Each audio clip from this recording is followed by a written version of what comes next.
యందు నడుచు వారందరూ ధన్యులంట. ధన్యుడు నమ్మకం కలిగిన వాడు, విశ్వాసం కలిగిన వాడంట. ఆయన త్రోవల యందు నడుస్తాడు. ఎవరు త్రోవలమ్మా?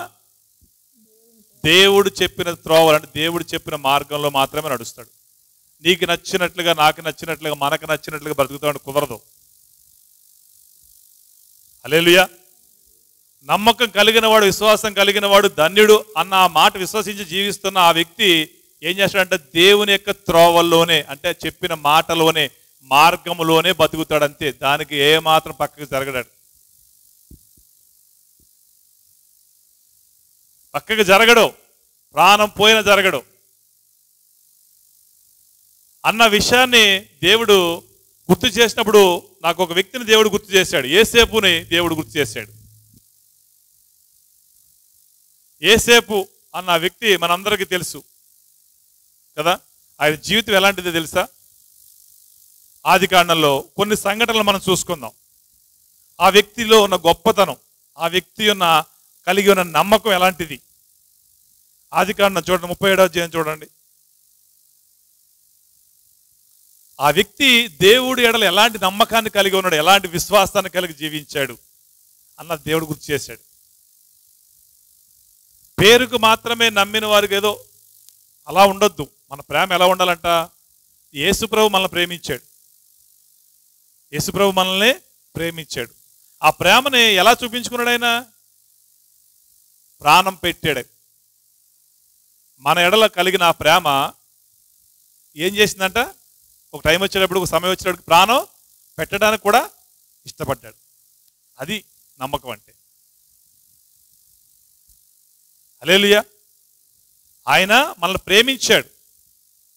ఆయన మనల్ని నమ్మాడు. నా బిడ్డ నా కొరకే బతుకుతాడు, వీడు నన్ను బట్టి బ్రతుకుతాడు, వీడు నా స్వాస్థ్యంలో వీడు ఉంటాడు, నా సన్నిధిలో ఉంటాడు అని నమ్మాడు. నమ్మి ఏం చేశాడు? మన కొరకు ఆయన ఏం చేశాడు? ప్రాణం పెట్టాడు. అది నమ్మకానికి సాదృశ్యం. హల్లెలూయా. మరి మనము నమ్ముతున్నాం దేవుణ్ణి. మరి నమ్మిన నమ్మకానికి తగినట్లుగా మనం ఎలా చూపిస్తున్నాం ఆ నమ్మకాన్ని దేవుని ఎడల అన్నది మన జ్ఞాపకంలో ఉంచుకోవాలి బిడ్డ. యోసేపు అనే వ్యక్తి అంట దేవుడిని నమ్మిన ఆ నమ్మకాన్ని బట్టి, దేవుడిని విశ్వసించిన విశ్వాసాన్ని బట్టి అతని జీవితంలో జరిగిన సంఘటనలో కొన్ని మీరు గుర్తు చేసుకుంటే అసలు మనం ఎలా ఉన్నాం అనేది మనకు తెలుస్తుంది. మనం ఏ పరిస్థితిలో ఉన్నాం, ఎక్కడ ఉన్నాం, మనం మన విశ్వాసంలో ఎక్కడ ఉన్నాం, ఏ అంతస్తులో ఉన్నాం తెలుస్తుంది. ఆ 37వ అధ్యాయంలో 28వ వచనం చూడండి. వారు భోజనం చేయ కూర్చుండి 28. అప్పుడు యూదా, మనము మన సహోదరుణ్ణి చంపి వాని మరణంను దాచిపెట్టినందువలన. ఏం చదువుతున్నావు నువ్వు? ఏ వచనం చదువుతున్నాం? 28. మిద్యానీయులైన వర్తకులు. మీరు ఏ బైబిల్ చదువుతున్నారు? కొత్త బైబిల్ ఏమన్నా ఉన్నాయని మీ దగ్గర ఏమన్నా? మరి ఒక వచనం చేతి ఇంకో వచనం వెళ్ళిపోతున్నారు అది అక్కడ. హల్లెలూయా. ఏముంది అక్కడ? మిద్యానీయులైన ఆ వర్తకులు ఆ దరిలో ఆ మార్గంలో వెళుతూ ఉండగా వారంటే ఎవరు? వాళ్ళ అన్నదమ్ములు, యోసేపు యొక్క సొంత అన్నదమ్ములు ఏం చేశారంట? ఆ గుంటలో అంతకుముందు పడవేసిన యోసేపుని గుంటలో పైకి తీసి ఏం చేశారంట? ఆ ఇష్మాయేలీయులకి ఏం చేశారంట? 20 తులాలకి అమ్మేశారు. హల్లెలూయా. యోసేపు అనే వ్యక్తిని ఏం చేశారు? అన్నదమ్ములు, సొంత అన్నదమ్ములు, తండ్రికి పుట్టిన అన్నదమ్ములు ఏం చేశారు? అసూయతో. దేంతో? అసూయతో. తండ్రి ఆయన ప్రేమిస్తున్నాడు ఎక్కువ, మంచి అంగీలు కుట్టేస్తున్నాడు. మాకేమో ఏదో అంగి, ఏదో ఉన్నది లేని అంగి ఇచ్చి మమ్మల్ని నడిపించేస్తున్నాడు. కానీ మా తమ్ముడికి మంచి పొడి అంగీలు, సారల అంగీలు, మంచి వెరైటీ డ్రెస్సులు కుట్టిస్తున్నాడు, తమ్ముడి మీద ప్రేమ ఎక్కువ చూపిస్తున్నాడు అని చెప్పి తండ్రి యొక్క ప్రేమని తప్పుగా అర్థం చేసుకుని అసూయను పెంచుకుని ఏం చేశారంట? వారు మందలు కాస్తుండగా మందల దగ్గరికి వచ్చిన చిన్న బాలుడు, వయసు ఎంత అప్పుడు ఆ టయానికి యోసేపు గారికి? ఆ 37వ అధ్యాయం 1వ వచనం చూడండి, 2వ వచనం. యాకోబు యొక్క వంశావళి ఇది.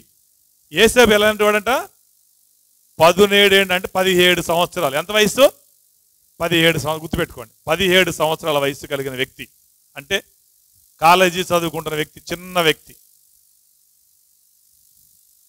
ఆ వ్యక్తిని వారు ద్వేషించి అన్నదమ్ముల యొక్క మంచి చెడ్డలు అడగటానికి వచ్చిన ఆ వ్యక్తిని ఏం చేశారు? అతని మీద ఉన్న ద్వేషం, అసూయను బట్టి ఒక ఇస్మాయిలీయులు, మిద్యానీయులు అనబడిన వాళ్ళకి ఏం చేశారంట? ఆ ఇస్మాయిలీయులకి ఏం చేశారంట? అమ్మేశారు.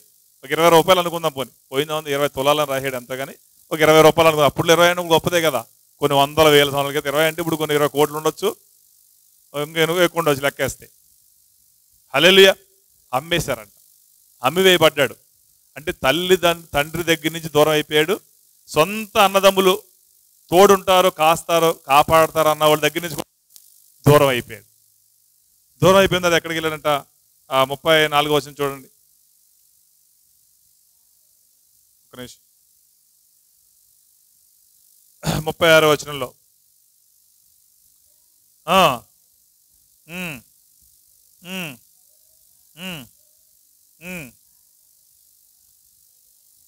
పోతీఫర్ అనే ఒక వ్యక్తికి అమ్మేశాడు.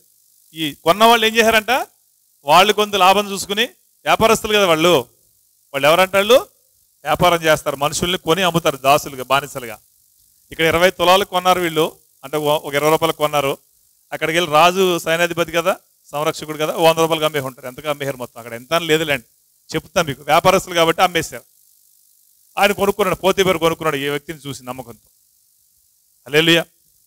ఈ వ్యక్తిని కొనుక్కుని ఏం చేశాడంట? ఆ పరిశుద్ధ గ్రంథంలో ఆదికాండంలో చూడండి. అంటే అతను జరిగిన సంఘటనలు మీకు చెప్పడానికి కారణం 39వ అధ్యాయంలో 1వ వచనం చూడండి.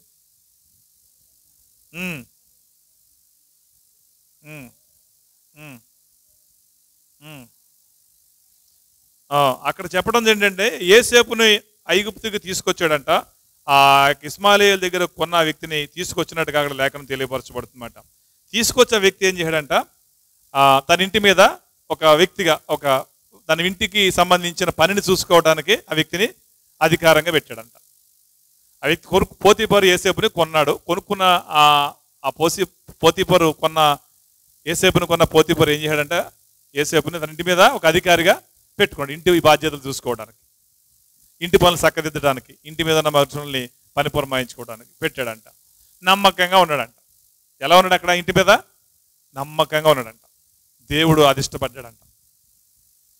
దాసుడిగా అమ్మబడ్డాడు, కుటుంబానికి దూరం అయిపోయాడు. ఒక వ్యక్తి కొనుక్కున్నాడు, ఆ వ్యక్తి ఇంటికాడ పనికి పెట్టుకున్న పని మీద ఆ వ్యక్తి ఎలా ఉన్నాడంటే? నమ్మకంగా ఉన్నాడంట. ఆ ఇంటి మీద నమ్మకంగా ఉన్నప్పుడు ఆ పోతీఫర్ యొక్క భార్య ఏం చేసిందంట? యోసేపుని అవమానించింది. హల్లెలూయా. ఏం చేసింది? అవమానించింది, తప్పు చేసే విధంగా ప్రేరేపించింది. హల్లెలూయా. మొన్న నేను హైదరాబాద్ వెళ్ళాను కొన్ని పనుల మీద.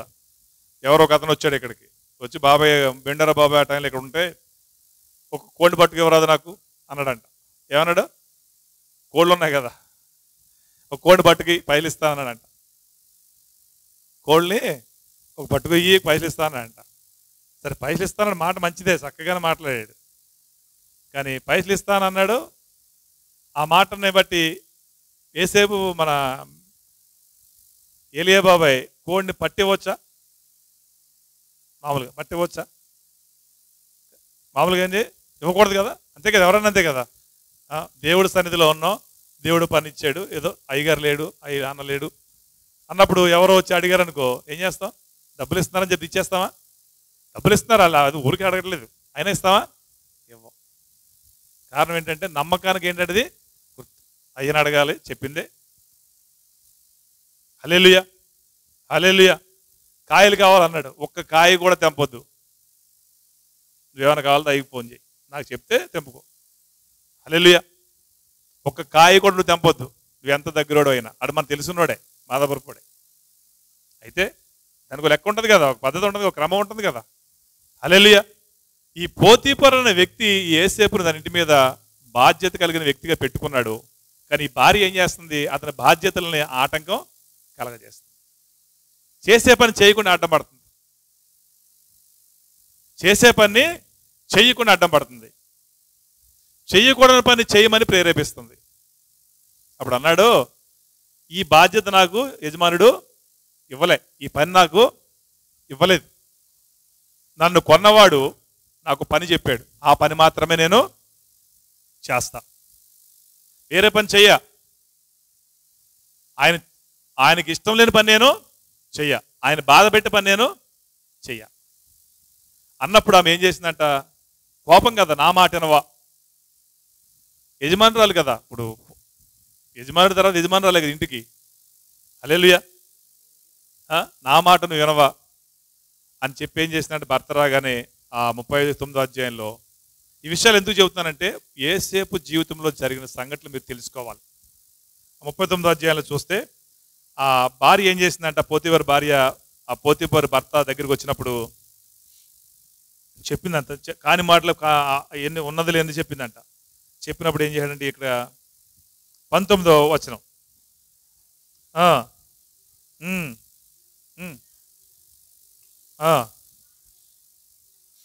భార్య చెప్పిందంట, నీ దాసుడు ఇట్లా ప్రవర్తించాడు, చెప్పిన మాట చేయలేదు, నేను చెప్పింది చేయలేదు, ఇట్లా అడ్డగోలుగా మాటలో ఎక్కించింది మాట. కోపంతో వీరి కోపం వచ్చిందంట. భార్య కదా ఎంతన్నా, నా భార్య మాట వినలేదు అన్నట్టుగా.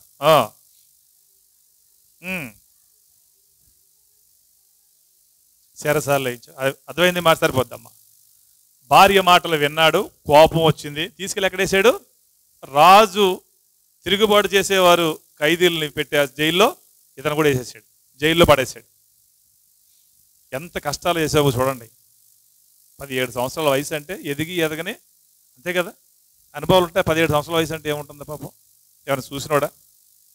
ఆ వయసులో కుటుంబానికి దూరం అయిపోయాడు. ఎలా దూరం అయిపోయాడంటే ఒక బాధతో ఇబ్బందికర పరిస్థితులు దూరం అయిపోయాడు. ఒక వ్యక్తికి అమ్మబడ్డాడు. ఆ వ్యక్తి ఇంటి మీద ఒక ఉద్యోగంలో ఒక పని మీద ఉన్నప్పుడు అక్కడ కూడా పోరాటం. అయినా కానీ అతను నమ్మకంగానే ఉన్నాడు తప్పితే ఎక్కడ తప్పు అతను చేయలే, అసలు తప్పు చేయలే. నమ్మకం, దేవుని యందు నమ్మకం కలిగిన వాడు ధన్యుడు. ఆ మాట నమ్మాడు ఆయన. ఎవరో యేసేపు 17 సంవత్సరాల వయసులో ఆ మాట నమ్మాడు. 17 సంవత్సరాల వయసులో విన్న మాటల్ని నమ్మాడు. 17 సంవత్సరాల నుంచి దూరం అయిపోయాడు తండ్రికి. దేవుడి మాట దొరకలే. ఇప్పుడు ఐగుప్తులో ఉన్నాడు, అక్కడ దేవుడి మాటలు చెప్పాడు ఎవడ ఉన్నాడా? దేవుడి సంగతులు చెప్పే పరిస్థితులు అక్కడ ఉన్నాయా? ఇప్పుడు ఎప్పుడన్నాడు? 17 సంవత్సరాల కంటే ముందే దేవుడి మాటలు విన్న పరిస్థితి అతని జీవితంలో ఉంది. ఆ మాటలు అలాగే హృదయంలో ఉండిపోయింది. దూరం అయిపోయినా కానీ ఆ మాటలు అలాగే భద్రపరుచుకున్నాడు. ఎక్కడ తప్పు చేయడానికి ఒప్పుకోలే.